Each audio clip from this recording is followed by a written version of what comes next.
Welcome, Maccabees. Though few in number, the Maccabees conquered their enemies because they believed in their cause, fought valiantly, showed unparalleled strength and devotion to their faith, and because they had no other choice. We may not be physical warriors, but we are strong, persistent, committed, courageous, and devoted to our Judaism, to Israel, and to the Jewish people. We will not and cannot fail. I'm Andria Spindel, co-chair of End Jew Hatred Canada, and along with my co-chair, Anita Bromberg, who's wandering around handing out stuff, thank you all for coming today, and those of you who are watching on live stream at home, for having faith, for standing tall as proud Jews and allies. The purpose of today's Rally with Allies is to build our movement and spread the message to end Jew hatred. The anti-Semites are not taking the summer off, so neither are we. End Jew Hatred is a movement that is growing across the US, Europe, Australia, Israel, and Canada, and now you are all part of it. We are the movement for Jewish liberation from all forms of oppression and discrimination. We demand a world in which Jews can live free of discrimination, hatred, and oppression, a world in which our civil rights and human rights are protected by laws, and our inclusion in society is backed by societal consequences for those who dare violate our rights. Today, we stand with End Jew Hatred Berlin, where Jews are expressing their demand to be safe to express themselves by wearing Jewish symbols. Imagine that only 76 years since the end of the Holocaust, and once again Jews are not feeling safe in Germany. Today we demand that Jews in Berlin be free to express their identity and be protected by the government. And we stand in solidarity with End Jew Hatred chapters in San Diego, New York, Boston, Brisbane, Tel Aviv, and elsewhere. You will hear a lineup of wonderful people who support this wake-up call. Jews and allies from different faiths and ethnic communities, and Jews of different denominations, ages, and experiences. The wave of Jew hatred is like a virulent virus, and we know it can be lethal.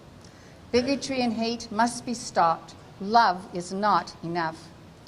End Jew hatred is about action, being visible. Second, name the anti-Semites.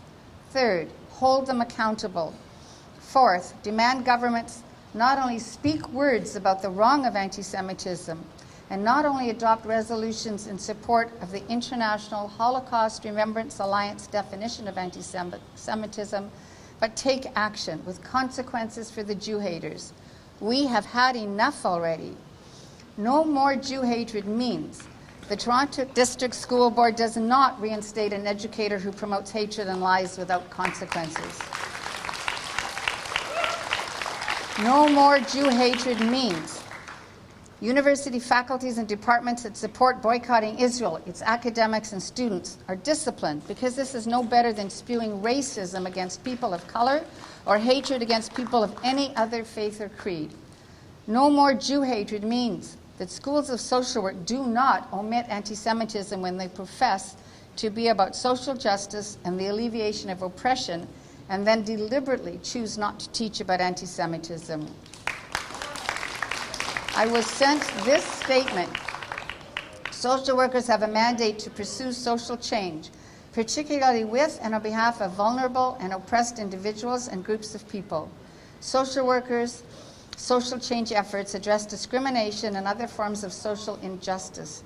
It is the domain of social work to protect the rights of all minorities who are being exposed to discrimination and injustice. How then has the subject of anti-Semitism been ignored in the curriculum? By way of example, York University School of Social Work makes no mention of anti-Semitism in its foundation course entitled Identity, Diversity, and Anti-Discriminatory Practice, although the many other forms of hate are given detailed and in-depth treatment. But ask yourself, which community is experiencing the greatest number of hate incidents, notwithstanding being one of the smallest ethno-religious communities in Canada? That is the Jewish people, and without any education about anti-Semitism in the curriculum, social workers can easily become a mouthpiece for anti-Semitic trope or spread their ignorance, as we have seen in the University of Toronto's faculties of medicine and law, and at OISC, and at the Islamic Institute.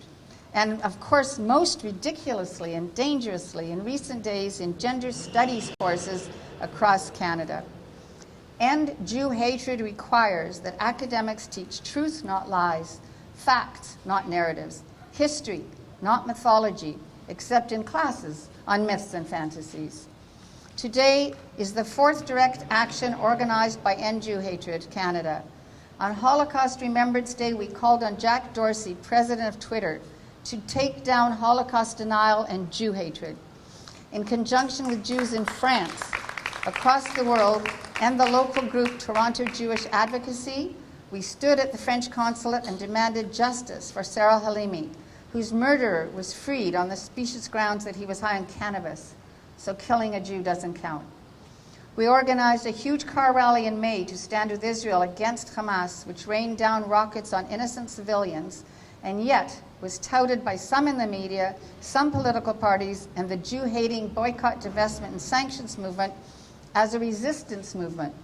But they are killers and terrorists, responsible for the death of hundreds of innocent Palestinian Arabs in their unprovoked attack on Israel, and their hatred of those who seek peace with Israel. They hate Jews so much, they fund terror tunnels, not schools or hospitals for their own people. At the end of this rally, we will blow the shofar, wake up Toronto, wake up Canada, and take this message everywhere. Jews are part of Canadian society. We belong here. We have rights here. We are free here. So join our movement and help end Jew hatred.